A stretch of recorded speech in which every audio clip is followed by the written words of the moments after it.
Sziasztok, a nevem Karolina, üdvözöllek a csatornámon. Ma 10 éves Carlos Samírez da Costa elrablásáról fogok nektek beszélni.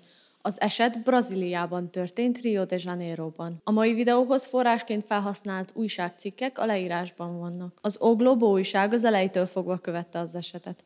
Az elrablás első 2 hónapjában szinte a család háza előtt laktak az újságírók. Követték nem csak a család, hanem a rendőrség minden mozdulatát is, talán túlságosan is, de erről később majd beszélek. Az O Globo archívuma ingyen elérhető online. Ezen kívül van még néhány videó. 2024-ben Carlinus anyja interjút adott az O Globónak, és elárulta, hogy szerinte kirabolta el fiát. Ez pedig egy elfogadható, mondjuk így, minőségű dokumentumfilm. Röviden beszélek majd Brazília történelmének egy részéről is. Tartsátok észben, hogy ez a 2-3 perces bemutatás csak felszínes áttekintést nyújt. Az említett dolgok sokkal komplexebbek, mint aminek bemutatására idő van ma. Mint mindig utána néztem, hogy hogyan kell a személy és a helyneveket helyesen kiejteni. Ez a szokásosnál nehezebb volt, a Brazíliában beszélt portugál valamiért nagy kihívásnak bizonyult számomra, de remélem, hogy sikerült legalább megközelíteni egy jó kiejtést. Sok név lesz megemlítve, a legfontosabbak a kitűzött hozzászólásba lesznek. Van olyan info, ami furcsán vagy rosszul lett fordítva, akkor nyugodtan írjátok meg, és a kitűzött hozzászólásban lesznek esetleges javítások. Vágjunk is bele. Brazíliában vagyunk, Rio de Janeiroban. A da Costa családnak 9 tagja volt. Maria da Conceição Ramírez da Costa az anya, João Melo da Costa az apa, és az ő 7 gyermekük. 15 éves Vera Lúcia, egy 14 éves lány, egy 13 éves fiú, egy 12 éves fiú, 10 éves Carlos, egy 8 éves fiú és egy 3 éves. Az édesanyáról, Mariáról csak annyit tudok elmondani, hogy nátáli származású. Az édesapáról már több információm van. Ő 1926. június 23-án született. Apja példáját követve könyvelőnek tanult, de ezt nem sokáig űzte. Az évek során több vállalkozásba is fogott, de ezek nem voltak a legsikeresebbek. Az eset korai szakaszában João apja, Eduardo beszél a médiával, és ő többször is úgy fogalmaz, hogy fia nem tudja megállni a helyét az üzletvezetés világában. João az 1940-es években egy csokornyakkendő gyárat üzemeltetett, miután ez befutcsolt, csatlakozott apjához, és együtt létrehozták az Instituto Fleminget. Eduardo otthagyja a céget, és létrehoz egy másikat, Unilabor néven. João marad a Flemingnél, mint ügyvezető igazgató. Egy adott ponton a hitelezők megvásárolják a Fleming cég részvényeinek többségét, és João elveszti a pozícióját, ennek ellenére a cégnél marad.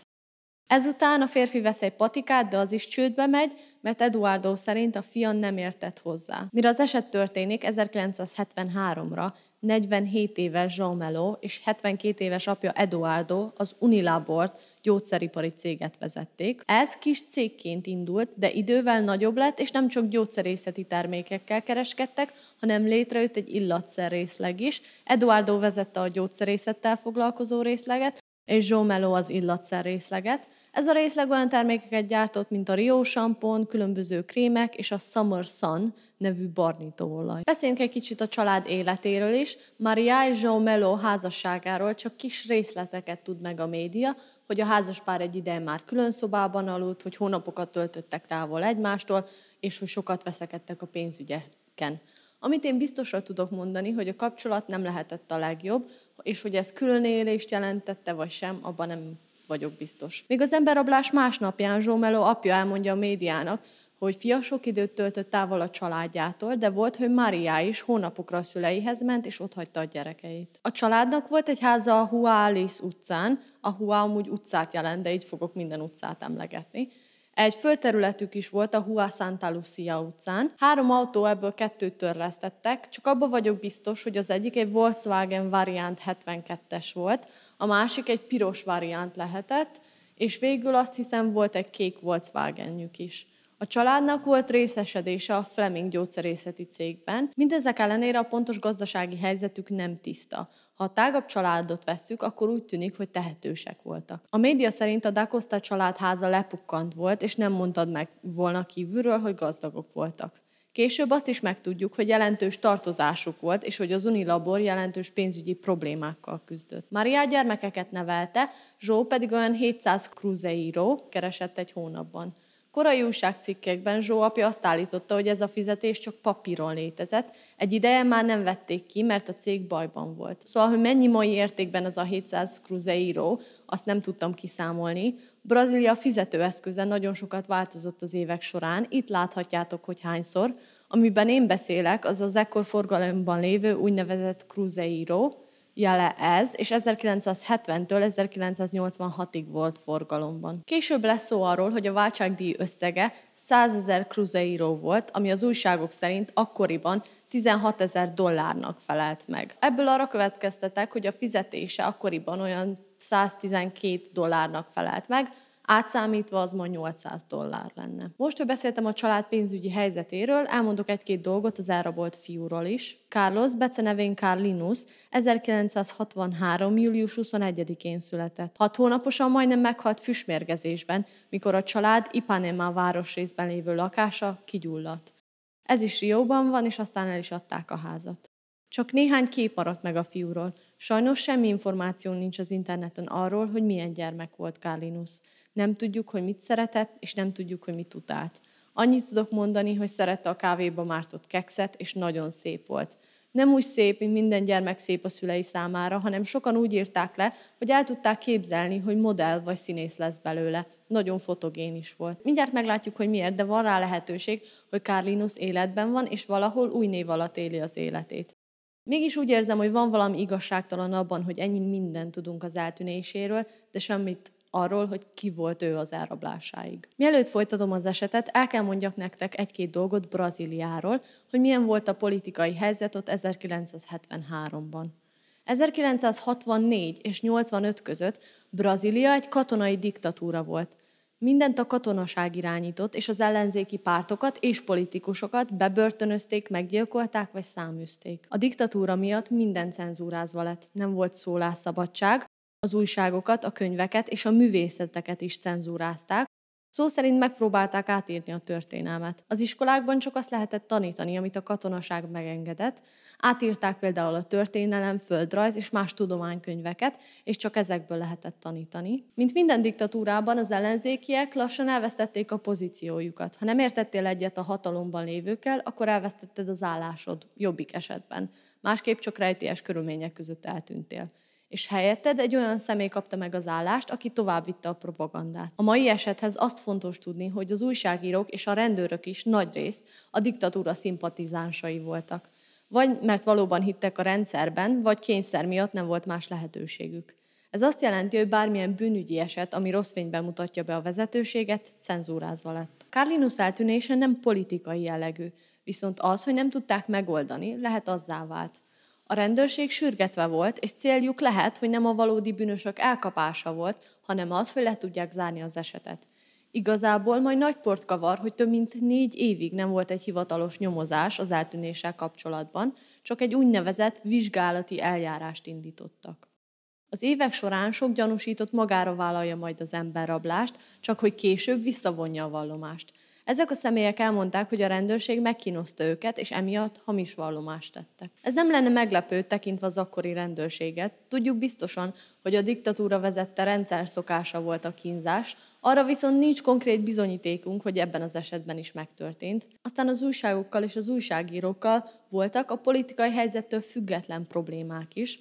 Az első néhány hétben a média szinte lesátorozott a családháza elé, és óránkénti betekintést nyújtottak a fejleményekbe. Mivel minden apró részletet leközöltek, ezért sokszor volt az, hogy egy-egy információról pár nappal később kiderült, hogy hamis volt. Az sem ideális, hogy a cikkeknek gyakran olyan hatásodás címük volt, mint idézem, a rendőrök megtalálták az emberrabló által használt házat. A cikkben viszont azt írták, hogy találtak egy házat, ahol esetleg lehetett a fiú, de nem volt rá bizonyíték. A következő a rendőrség hibája, de az újságokban már az emberrablás másnapján megjelent a teljes váltságdíjlevél, és a váltságdíj átadására kijelölt helyet is elmondták.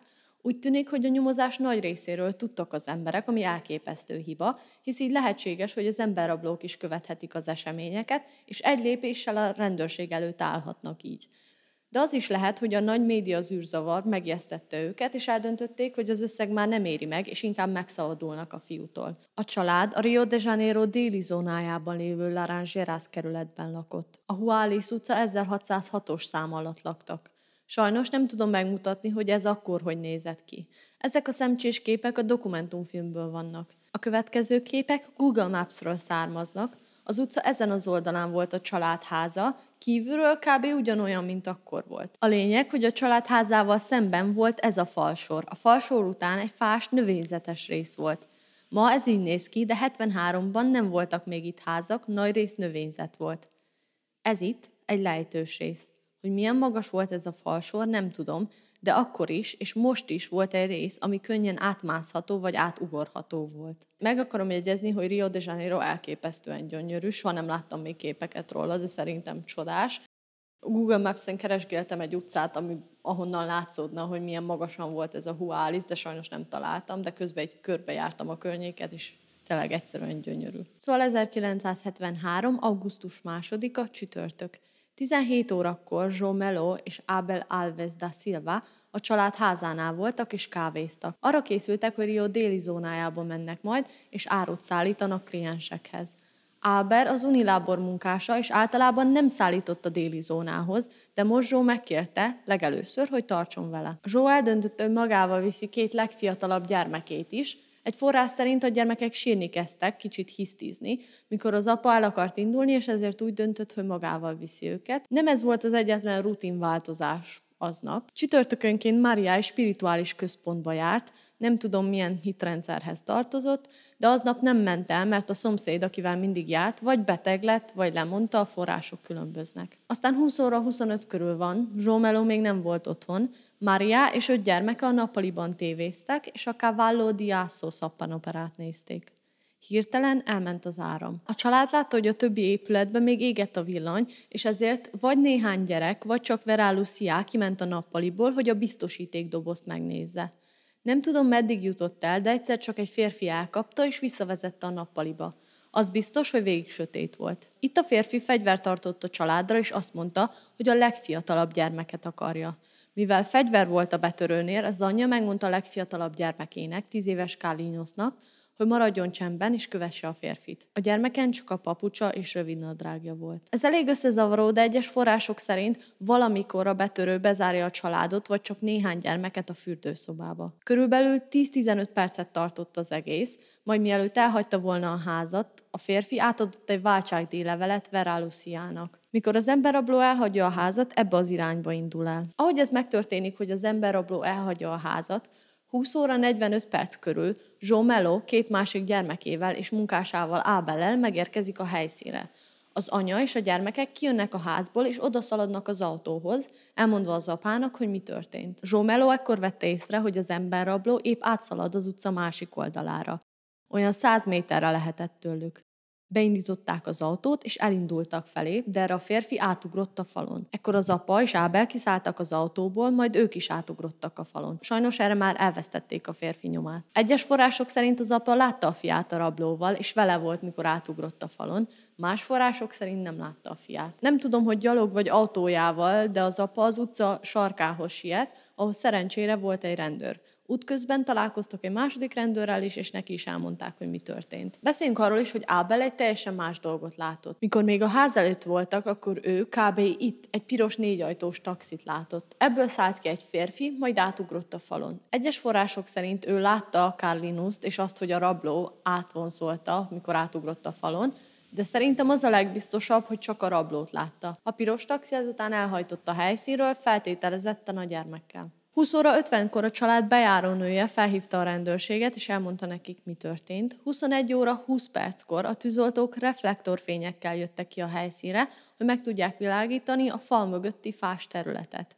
21 óra 30-kor 3 rendőrautó is érkezik, és elkezdtek egy keresést.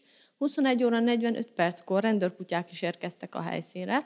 22 óra 10 perckor egy 30 személyből álló katonai rendőrséghez tartozó csapat érkezik meg. Aztán, mivel a növényzet elég dús volt, ők úgy gondolták, hogy az emberrabló még itt bujkálhat, ezért 23 óra 50-ig tartottak a keresések. Ezután csak az újságírók maradtak a helyszínen. Szóval beszéljünk az elsődleges nyomozásról. A család szerint az emberrabló egy fekete férfi volt, egy fekete sál vagy fejfedő volt rajta, amiből csak a szeme látszott ki, fekete göndörhaja vagy afrója volt, piros felső volt rajta, bár ez a piros felső olyan 6 évvel később már nem piros lesz a médiában, hanem egy világos, fehér vagy krémszínű felső. Fogalmam sincs, hogy vagy miért változik meg ez a részlet, de 6 évvel később egyszer csak minden újság így beszél erről, viszont megjegyzem, hogy a dokumentumfilmben még mindig piros felső van rajta, és én azt mondanám, hogy ez a helyes. Mikor a fiút elrabolták, ő beteg volt, erről csak annyit tudunk, hogy gyomorgörcsei voltak, és ment a hasa. A rendőrség szerint az elrablóknak ismernie kellett a házat, mert a háznak 2 kapuja volt, és ő ott jött be, ahol a doboz volt, ahol kikapcsolhatta az áramot. Nekem nem tiszta, hogy ezt honnan tudják, hogy hol jött be, melyik ajtón, de mindegy. Az is furcsa, hogy a személy tudott tájékozódni a házban, még teljes sötétségben is. A család 2 kutyája, Susi és Nehinyo, szabadon voltak, de az anya elmondása szerint nem is ugattak, mikor az emberrabló ott volt. Azt tudjuk, hogy mikor már az újságírók megjöttek, akkor nagyon hangosan ugattak a kutyák, szóval nem szerették az idegeneket. Egyes források szerint 3 házi állat volt, nem 2, van, akik azt mondják, hogy 3 kutya, vagy pedig 2 kutya és 1 macska. Ebben nem vagyok biztos. Aztán beszéljünk a váltságdíj levélről is. A levél tele van helyesírási és nyelvtani hibákkal, és nincs mondatokra bontva. A képernyőn lehet látni, ez a portugál átírás, ez pedig a magyar. Tájékoztatlak, hogy a gyermek a birtokunkban van, és akkor adjuk vissza, mikor a 100 000 cruzeiro váltságdíj ki van fizetve. Az összeg kis mennyiségben kell legyen, és egy táskába téve, és egy cementdoboz tetejére helyezve, az Alice utca és Dr. Giulio Tonio utca kereszteződésénél a 2 tábla mellett a 4-8-73 napon éjjel 2 órakor. Ismétlem 2 órakor a 4. napon, és ne feledd, hogy bármi történik, az áldozat ki lesz csinálva. Utóirat, miután a befizetés megtörtént, el kell indulni a Rio Comprido felé, és ezt a levelet azonnal vissza kell adni. A papír össze lett tűrve, és volt rajta valami fajta üledék vagy anyag, amit nem tudtak azonosítani. A levél első számban kezdi, én tájékoztatlak, de többes számban folytatja, birtokunkban van. A váltságdíj levél tele volt hibákkal. Ezt a szót S betűvel írják, nem pedig C-vel, ez a lennége, de itt, ezen a helyen helyesen van írva. Ez arra utalhat, hogy az író meg akarta téveszteni az olvasót. A Dr. Giulio Tonio utca valójában Dr. Julio Toni kellett volna legyen. Ezt a szót így írják helyesen, és ezt a szót pedig így. Vannak benne még olyan furcsaságok is, hogy itt a kis bankjegyek helyett az író kis mennyiséget ír. A volumi mennyiséget, összeget vagy térfogatot jelent. Itt ezt a szót leggyakrabban arra használják, hogy egy női kézitáskára utaljanak vele.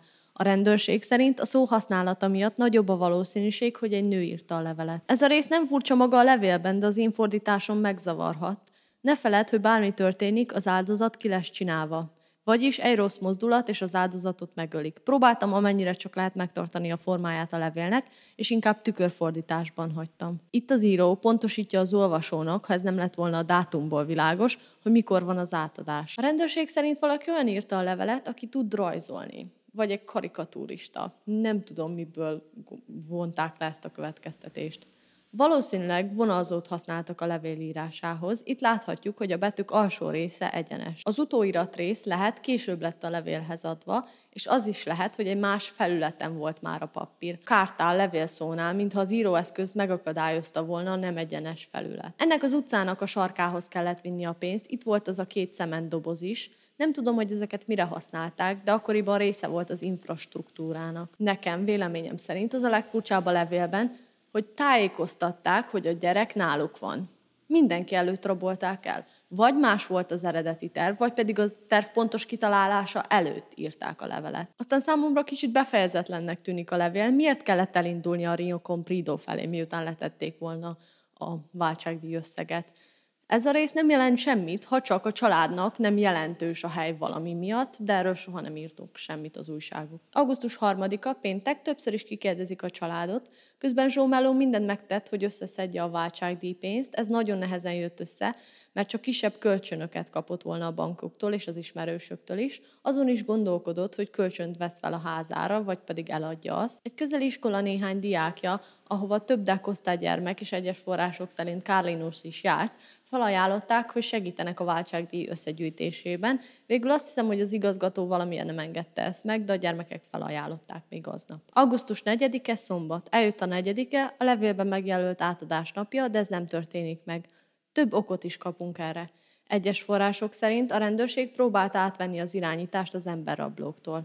Más források szerint egyszerűen túl sokan tudták az újságcikkek miatt, hogy hol van az átadás, és akkora tömeg gyűlt ide össze, hogy a rendőrség hiába várta őket, az emberrablók nem jelentek meg. A lényeg, hogy 4-én megjelent az O Globo újságban, hogy a család szeretné, ha az emberrablók felvennék velük a kapcsolatot, felhívnák őket, és megbeszélnének egy újabb átadási helyet.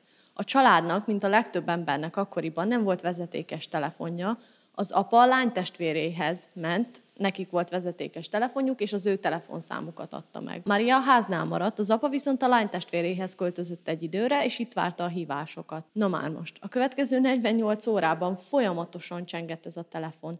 Több száz hamis bejelentés érkezik majd, több tucat hamis emberrabló próbál majd váltságdíj átadási időpontot egyeztetni. Sokan csak azért hívták, hogy ijeszgessék, zaklassák, vagy fenyegessék a családot. Nincsenek szavak erre, nincsenek szavak. Ezért börtönbüntetés kéne, hogy járjon, ha engem kérdeztek. Aztán később megtudjuk, hogy még ugyanaznap, 4-én, a Maracana bejárata előtt 17 órakor lett volna a következő átadás. Az volt az ötlet, hogy oda csalják az emberrablókat, és miután átveszik a csomagot, akkor letámadják őket. A rendőrség a helyszínen volt, és beöltöztek árusoknak, utcaseprőkenek és más dolgozóknak. Azt nem tudjuk, hogy mikor beszélték meg ezt a találkozót, de az biztos, hogy ebből nem lett semmi, mert az újságok ismét idő előtt publikálták a találkozó helyét. Ezen kívül volt még valami felvonulás, ahol sok gyermek is volt, és nem akarták őket veszélyeztetni. Ha ez nem lenne elég, akkor kiderül, hogy João Melónak nem volt meg a teljes összeg. Csak olyan 5000 kruzeirót sikerült összegyűjteni, és a táskákban, amit átadni készültek az emberrablóknak, hamis pénzkötegek voltak, amit előző este kézműveskedtek a rendőrök. Elképesztő, hogy ezt mindenki tudta. Ha te vagy az emberrabló, és ezt olvasod, akkor miért mennél el a következő átadásra, ugye? Augusztus 5-e, vasárnap. A család 300 kruzeirót kap Maria Aparecida Gomidjitől. Az ő férjét, Aloisio Gomidjit 1970-ben rabolták el uruguayi Tupamaros gerillák. A férfi Brazília Uruguay nagykövete volt, és végül 205 napig volt fogságban. Az emberrablók először $1 millió követeltek, és azt, hogy az akkori uruguayi elnök felfigyeljen rájuk, és elengedjen olyan 150 korábban letartóztatott gerillát. Aloisiónak nem volt köze az egészhez, csak elég fontosnak hitték, hogy figyelmet kapjanak. És tévedtek. Senki nem volt hajlandó segíteni. A brazil kormány azt mondta, hogy nem avatkoznak bele Uruguay politikájába, Uruguay pedig nem akart alkudozni. Azt, hogy élve megúszta, csak is feleségének köszönhető, aki végig harcolt érte. Beszélt újságírókkal, politikusokkal mindkét országból, többször is találkozott gerillákkal és alkudott velük, még börtönben is, és végül saját erőből $250,000 gyűjtött össze. Mikor elengedték, az egyik emberrabló annyit mondott a férfinak, hogy a te feleséged nagyon jó ember. Aloisio 2015-ben hunyt el 86 évesen, Maria pedig 2019-ben 88 évesen. 61 évig voltak házasok, és 7 gyermekük született. Akit érdekel több információ az egészről, itt olvashat róla. Én ezt a könyvet kifejezetten nem olvastam el, csak egy hosszú interjút néztem az íróval, de az értékelések és az interjú alapján egy jó könyv szerintem. Portugálul van, de én is Google fordítózni szoktam az ilyen könyveket. Bocsánat, ez egy kicsi kitérő volt, de visszatérve az esetünkhöz, még ugyanaznap a rendőrség elmondja a médiának, hogy találtak egy lakást a Barão de Petrópolis utcában, és úgy gondolták, hogy ide vihették a fiút közvetlenül az elrablása után. Ez olyan 2 kilométerre volt a család házától, és több szomszéd is bejelentette, hogy az elrabló leírásának megfelelő férfit láttak itt. Azért gondolták, hogy itt lehetett a fiú, mert a fürdőszobában hányásnyomokat találtak, és ugye a fiú beteg volt, mikor elrabolták, szóval igen. A lakás amúgy egy ideje már teljesen üresen állt, és ellenőrizték a tulajdonosokat is, és az előző bérlőket is. Nem tudom, ha ebből lett valami, én azt mondanám, hogy nem, mert még egyszer nem említik meg, és nem tudtak ezzel kapcsolatban bebizonyítani semmit. Egy másik nyomozási szál, ami ugyanúgy nem vezet majd sehova, az Kalinus levele, amit 5-én kapott a család. A levél az apa lánytestvérének házához érkezett, Leblonba, ugye itt volt a vezetékes telefon, és egy gyermek kézírásával volt írva. Nem tudjuk, mi volt benne, de a rendőrség legalábbis egy ideig úgy gondolta, hogy Kalinus írhatta. Augusztus 6-ára hétfőre sikerül 50 000 kruzeirót összegyűjteni, közben egy másik, előző évben elrabolt gyermek apja, Sergio Castro is adományozott olyan 5000 kruzeirót a családnak. Augusztus 7-e és 8-a között Joe Mello leül és beszél a médiával, ő könyörög az emberrablóknak, hogy adjanak életjelet fiáról, és megígéri, hogy fizetni fog. Augusztus 9-e és 10-e között több minden is történik. Az újságok szerint az anyát ekkor több mint 10 órán keresztül kihallgatták. Ugyanekkor letartóztatják az Instituto Fleming jó néhány munkását is. Az első Joe Mello titkárnője Maria Margarida lesz. Róla sokáig azt állítják majd, hogy a férfi szeretője is volt. A két személy ezt erősen tagadta, és az újságok nem említették, hogy mi lett volna erre a bizonyíték. Azt hiszem, Maria Margarida mindkét cégben érintett volt, amúgy az Unilaborban is és a Flemingben is. A többi személy, akit letartóztattak, csak a Fleming munkásai voltak. Több mint 13 emberről van szó, nem említek meg mindenkit, mert el is engedik majd őket. Pár nappal az első kihallgatása után Maria Margarida bevallja, hogy köze volt Kalinus elrablásához. Szerinte a tervet Abel Alves da Silva találta ki, ő ugye az a munkás, aki az apával volt aznap. Elmondása szerint Abel volt, aki fizetett egy Antonio és egy Nelson nevű férfinak. A rendőrség amúgy úgy gondolta, hogy Maria pénzt is sikasztott az Unilabortól. A nő később visszavon mindent, amit mondott, és azt állítja, hogy a rendőrség rákényszerítette erre a hamis vallomásra. Amúgy Abel, mire az eset történik, már vagy 10 hónapja dolgozott a cégnél, és soha nem volt rá semmi panasz. Aztán ennek a bizonyos Antonionak az egyik barátnőjét, vagy volt barátnőjét, Hanulfát is letartóztatják majd, de elengedik. Később ő elmondja, hogy többször megverték, míg fogdában volt. Ha eddig sikerült követni az esetet, akkor biztos érdekel, hogy mi volt azzal a piros taxival, amit Abel látott. Az autó, amit látott, egy piros 4-ajtós taxi volt. A baj, hogy rajta kívül senki nem vette ezt észre. Az O Globo később csinál egy ábrát, hogy a vallomás szerint hol volt. Ahogy láthatjátok a képernyőn, itt volt Joe autója, és itt volt a taxi. Közöttük leparkolva volt egy szomszéd autója. Nem akarom azt mondani, hogy nem láthatta az autót, de az újságok szerint legalábbis ez eléggé kétségbe vonható. Nem fogok hazudni, kicsit frusztrál ez az eset, mert a következő, amit el tudok mondani, hogy az O Globo magazin talál egy hasonló 4-ajtós taxit, és a rendőrség kikérdezi majd ennek tulajdonosát. Fogalmam sincs, hogy miért gondolták, hogy ez a taxi volt, mert ez sárga volt. Nem lett átfestve vagy semmi. Sárga volt, de mégis kikérdezték a férfit. Én értem, hogy a szemtanúvallomások nem a legmegbízhatóbbak, de nem írták sehol, hogy emlékezett volna Abel a rendszámtáblára, vagy valami, szóval igen. Nagyon sok gyanúsított volt az évek során, én csak néhányról fogok ma beszélni. Az első egy José nevű férfi. Joe, a férfi kezese lett, mikor az egy tévét vásárolt.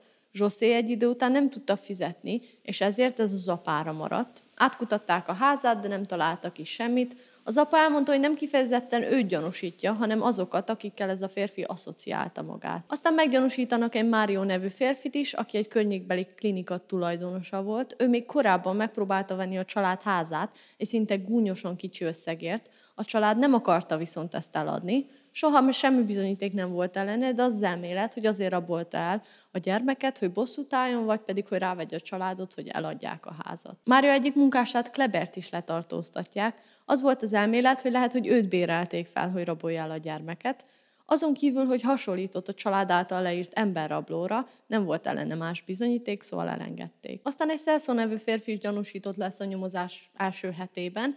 Egyes forrásokban azt írják, hogy azért, mert hasonlított az elkövetőre és tartozott Zsónak pénzzel, más források szerint pedig Zsó tartozott neki olyan 6500 nappolajjal. Az biztos, hogy a két férfi ismerte egymást, Zsó tőle vette a variant autóját, remélem jól elejtem ennek az autónak a nevét. Letartóztatják Celso-t és a sógorát Franciscót is. Amúgy kiderül, hogy Joe Mello soha nem gondolta, hogy ő tett valamit, miután a férfit letartóztatják, az apa ír egy bocsánatkérő levelet, és elmondja, hogy számára ő soha nem volt egy lehetséges elkövető. Volt egy Raimundo nevű férfi is, aki gyakran kikezdett Máriával, de mindig vissza lett utasítva, ezért a rendőrség utána nézett. de nem találtak semmit. Aztán a gyermekek ellen elkövetett büntettek esetében gyakori, hogy a szülők az elkövetők. A rendőrség ellenőrizte az apát, majd az anyát is, akarták tudni, hogy lehetséges-e, hogy együtt vagy akár külön közük volt az elrabláshoz. Már említettem, hogy azon a csütörtökön az apa 16 vagy 17 óra körül elhagyta a házat, és csak az emberrabláskor jött vissza. Ő, Ábel és a két legkisebb gyermek Duque de Caxiasba ment, és itt 3 patikát látogattak meg, a Magi, Espressa és Uniaot. A rendőrség ellenőrizte ezt az alibit. A Magi patikában emlékeztek az apára, az Espressában is emlékeztek, hogy vittek nekik árut, de nem Zsómelo adta át, hanem a munkása. Az Uniao patikában is emlékeztek, hogy valakik árut akartak szállítani, de ők nem fogadták, ugyanis nem rendeltek semmit. Amúgy Zsómelo cégéről többször is megemlítik, hogy gyakran próbált árut szállítani olyan patikáknak, akik valójában nem rendeltek semmit. Kiszállították az árut, és elindultak hazafele. Hamarabb is megérkeztek volna, de 2 dolog is történt. Zsómelo szerint sokat késtek, mert az egyik főúton dugó volt. Ábel szerint az egyik kiszállítás után, mikor visszamentek az autóhoz, rájöttek, hogy Zsómelo a kulcsot az autóban hagyta. Végül sikerült a Volkswagen oldalsó kisablakát kifeszíteni, és ki tudták venni a kulcsot. Erről a kisabrakról van szó, ennek az áramnyitó mechanizmusa egy retesszel működött. Ha kicsit jobban megnyomtad, akkor ki is nyílt. Kérdéseket hagy maga után, hogy miért látott mindenki mást, mikor megérkeztek a helyszínre. Ábel látott egy piros taxit, az apa nem. Mindketten láttak egy férfit, ahogy az átugorja a falat, de nem látták vele a fiút, vagy az apa nem biztos benne, hogy látta a fiát vele. Máriát azért tartották gyanúsítottnak, mert a rendőrség szerint volt, hogy furcsán viselkedett. Az újságokban azt írták, hogy az eltűnés napján, mikor a 2 fődetektív megérkezett a helyszínre, akkor csak az apa tűnt fel zaklatottnak, az anya csak ült a kanapén és nézte a tévét. Augusztus 6-án, hétfőn a nő kapott egy levelet, de nem nyitotta ki a rendőrség előtt, azt mondta a rendőröknek, hogy egy kereskedelmi levél volt csak. Ez furcsa tekintve, hogy ekkor még várták, hogy az elrabló felvegye velük a kapcsolatot. Azt már említettem, hogy az anya aznap nem ment a szokásos spirituális központba. A családnak voltak pénzügyi problémái is. A média és a rendőrség sokat említette ezeket a pénzügyi problémákat. Volt valami adósságuk, bár nem tudom, hogy kinek és mennyi, és egyes források szerint, a pletyka szerint az Unilábor is a csőd szélén állt. Az biztos, hogy az épület teteje elkezdett összeesni, és sok pénzre volt szükségük, hogy befejezzék az építkezést, de ezen kívül nem tudjuk, hogy miért voltak a csőd szélén, vagy erre nem volt más utalás, legalábbis azokból a forrásokból, amit én találtam. Az elmélet az, hogy a családnak pénzre volt szüksége, és azt gondolták, hogy ha eljátszák ezt az emberrablást, akkor lehet, hogy az emberek, a közösség pénzt gyűjt majd a váltságdíjra. Miután megkapták volna a pénzt, Kallinusz rejtélyesen hazajutott volna, és ők meg persze megtartották volna a pénzt, vagy osztoztak volna azzal, aki segített nekik a terv végrehajtásában. Egy blogbejegyzés szerint több mint 300 000 kruzeirót gyűlt össze, és senki sem tudja, hogy hova került utólag ez a pénz. Én ezt a forrást nem találtam meg se újságokban, sem más forrásban, csak ezen az egy helyen. Azt viszont újságokban olvastam, hogy a család az adományokat saját bevallásuk szerint visszaadták azoknak, akiktől kapták, kivéve, ha névtelenül kapták, ekkor ezeket megtartották. 74 és 77 között több személy is magára próbálja majd vállalni az emberrablást. Én csak 2-ről fogok beszélni. Az első egy Agilson nevű férfi. Agilson 1974-ben mondja azt a rendőrségnek, hogy ő követte el az emberrablást 2 másik ismerősével, Francisco és Sergioval együtt. Őket állítólag Zsómelo bérelte fel, és fele a váltságdíjnak az övék lett volna. Miután elrabolták Kallinuszt, egy São Paulo-i halászkabinban tartották. A fiú beteg lett, és mivel nem tudtak mit kezdeni vele, élve a vízbe dobták. A vallomás után Zsómelót letartóztatják, viszont több probléma is volt azzal, amit Agilson mondott.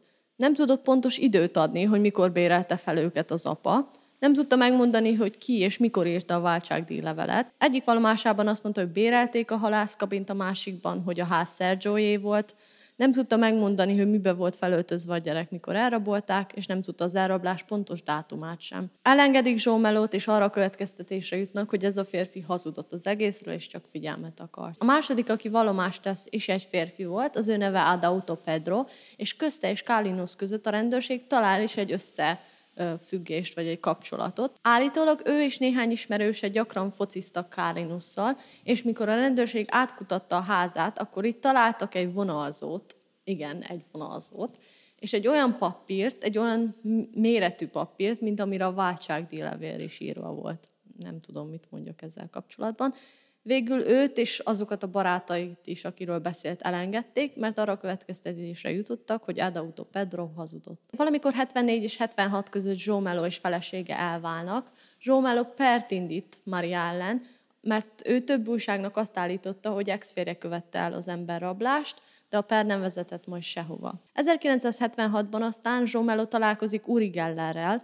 Uri azt mondta neki, hogy sajnos nem tud segíteni, mert a hasonló esetek, vagyis eltűnt emberek megtalálása nem az ő szakterülete. Érdekes módon 1992-re azt mondja majd Farkaság a szüleinek, hogy úgy érzi, a lányt majd élve megtalálják, nem tudom mi változott, hogy extra energiát kapott az univerzumtól, de nem mondok róla semmit, mert állítólag szeret pereskedni. 1977-ben egy új nyomozó kerül az esetre, aki ismét kihallgatja João Melót, majd letartóztatja az apát és az Unilabor egyik munkását, Silviót is.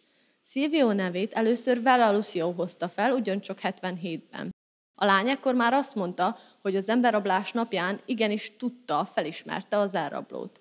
És ez Silvio volt, apja egyik munkása. Azt mondta, hogy nem csak az arcát ismerte fel, hanem a férfinak volt egy jellegzetes parfümillata, pont olyan, mint az Unilabor munkásainak. Más források szerint viszont a férfi erős aftershave-jét ismerte fel. A lány azt mondta, hogy azért nem mondta el ezt eddig, mert az apja megtiltotta neki. Ekkor amúgy már elindítottak egy hivatalos nyomozást, és Silviót bíróságra tudták vinni, akit az eljárás után 13 év börtönbüntetésre ítélték. Ez sikerült fellebezni, és mivel nem volt ellene elég bizonyíték, másodjára már nem ítélték el. Ebben az évben João Melo megkéri a bíróságot, hogy parancsolják meg az akkori rendőrkapitánynak, hogy ne nyilatkozhasson többet a médiának a nyomozás fejleményeiről. És ezt meg is értem miért. Hetente jelentek meg olyan cikkek, hogy az apa így követte el az emberrablást, hogy az apa úgy követte el az emberrablást. Amióta az eset történt, az utóbbi 50 évben én legalább 10 személyről olvastam, aki azt állította, hogy ő az elveszett Da Costa fiú. Mindtől DNS vettek, és mindet kizárták. Nem fogok mindről beszélni, de a legérdekesebbet úgymond megemlítem. 1983. augusztusában egy detektív bejelenti, hogy ő tudja, hogy Carlinhos volt az, aki meggyilkolt egy 65 éves köztisztviselőt abban az évben. A gyilkos barátnője mondta ezt el neki, nem csak azt, hogy a férfi gyilkolta meg a szemét, hanem hogy ő a rég elveszett Carlinhos. Ebből aztán nem igazán lett semmi. Nagyon komplex az eset, és ezért nagyon nehéz elméletekről beszélni, anélkül, hogy kontradikciókban ne ütközne az ember. Az utolsók, akik élve látták a fiút, az a családja volt az elrablás pillanatában. A baj, hogy ők is gyanúsítottak lettek az évek során. Én azt mondanám, hogy legalább annyiban hiszek, hogy az emberrablás valóban megtörtént. Nem tartom valószínűleg, hogy meghalt volna a fiú, és a család így akarta volna ezt eltussolni. Nem zárhatjuk ki, mert nem tudjuk, mi történt, de szerintem elég gyerek volt a házban, hogy valaki már elmondta volna, hogy kitaráció volt az emberrablás. És hogy a család tette volna el pénzért? Ha igen, akkor hol van Carlinhos? Az elmélet, hogy felbéreltek valakit, lehet az egyik munkást, majd osztoztak a megkapott pénzen. Tudjuk, hogy nem volt váltságdíj átadás, és a források különböznek, hogy mi történt a megkapott adományokkal.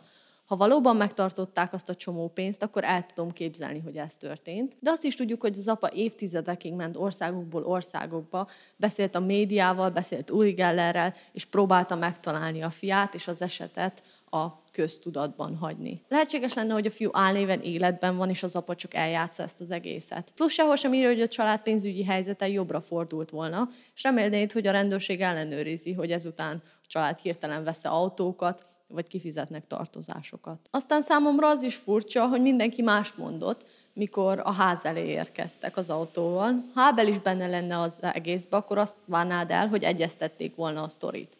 Ábel a piros taxit látta, az apa csak azt, hogy a férfi átugrik a falon. El tudom képzelni, hogy a nagy zűrzavarban az apa nem látná a taxit, csak az emberrablót, és hogy Ábel pedig mindkettőt, de igen. Mi van, ha a család és a bűntársak vitték el a fiút, aki egy baleset következtében elhunyt? Ez lehetséges, de remélnéd, ha már eltervezik a saját gyermekük elrablását, akkor kiválasztanának egy biztonságot és előre berendezett helyet, ahova elviszik. Ekkor gondolnád, hogy hamis fegyverrel fenyegették volna meg a családot, szóval nem tudom kitalálni, hogy milyen balesetről lehetne szó. Amit valóban nem tudok hova tenni, hogy az apa magával vitte a 2 legfiatalabb gyermekét, és az emberrabló pont a legfiatalabb gyermeket akarta. Azt is nyilván számításba veszem, hogy úgy Maria, mint Vera Lucia úgy gondolta, hogy João Melo tervelte ki az egészet, de erre ugye nincs bizonyíték. Én lehet naivan is afelé hajlok, hogy egy családtól független személy vagy személyek rabolták el a fiút. Szerintem amatőrök voltak, és nem tudták, hogy a családnak valójában nem volt pénze. Vagy megijedtek, mikor a média felkapta az esetet, és meggyilkolták a fiút, vagy azért tették, mert nem kapták meg a pénzt. Az is lehet, hogy a fiú betegség miatt meghalt, és akkor az emberrablók eltűntek. Számomra egy ismeretlen tettesre utal az, hogy nem tudták a gyermek nevét, a legfiatalabb gyermeket kérték, úgy a helyszínen, mint a levélben, és hogy sok pénzt kértek, pedig a család nem volt tehetős. Aztán a gyermek beteg is volt. Ha a család tette volna, szerintem utolsó pillanatban nem egy másik gyereket választottak volna hamis emberrablásra. Viszont meg kell egyezni, hogy furcsálom, hogy az emberrabló tudott a sötét házban tájékozódni, meg maga a körülményt, hogy egy teleházba ment be. Az anyán kívül volt még 5 gyermek bent, és igen, volt nála fegyver, de akkor sem tudhatod, hogy reagálnak majd az emberek. Lehet, hogy azt hitték, hogy az anya a spirituális központban lesz, és csak a gyerekeket kell majd kordában tartani. Amit nem tudok hova tenni, és nem tudom kinek a bűnösségére utal, hogy a váltságdíj levél furcsán van megfogalmazva, mintha befejezetlen lenne, és hogy az emberrablók bejelentették, hogy elrabolták, hogy náluk van a gyermek, mikor mindenki ott volt az elrablás idején. Aztán a piros taxi is egy kérdőjel számomra, ha nem is azt kérdőjelezem meg, hogy létezett-e vagy sem, akkor azt, hogy miért ugrott ki volna belőle az elkövető, és hagyja, hogy a gyereket elvigye a taxi, akkor gondolnád, hogy már vele megy. Zsómeló 2022-ben hunyt el 99 évesen. Mária ezután egy interjút adott az Oglóbónak, ezt itt lehet megnézni. Ebben elmondta, hogy ő biztosan tudja, hogy férje rabolt el a fiát, de erre nem adott bizonyítékot. Elméletileg létezik ez a 2 könyv, de ezeket sehol nem találtam meg, sem mint e-book, sem mint fizikai könyv, csak ezt a képet találtam róla. Az évek során sokan újra vették az esetet újságcikkekben és podcast epizódokban, bár ezek, mint az én mai videóm is, csak az eseményeket összegzik, és nem szolgálnak új információkkal. Az egyetlen elérhetőség, amit találtam, ez a weboldal, és ez az e-mail cím. Sajnos a weboldal, legalábbis nekem, csak VPN-nel volt elérhető. De ide teszem az e-mail címet. Ha bárki bármit tud, jelezze nekik. Ez volt a mai nagyon összezavaró eset. Szívből tudom remélni, hogy Carlinus még életben van valahol, az emberrablók vagy a család csinált valamit, és el kellett rejtőzködnie, és esetleg álnév alatt él. Nem tudom, hogy valaki aktívan nyomozza az esettel kapcsolatban, azt mondanám, hogy nem, de mindenképp vannak emberek, akik azt akarják, hogy egy nap megoldódjon ez, a családtagjai, a szerettei és az emberek, akik hallják a fiú történetét. Köszönöm szépen, hogy itt voltatok és meghallgattátok ezt a videót.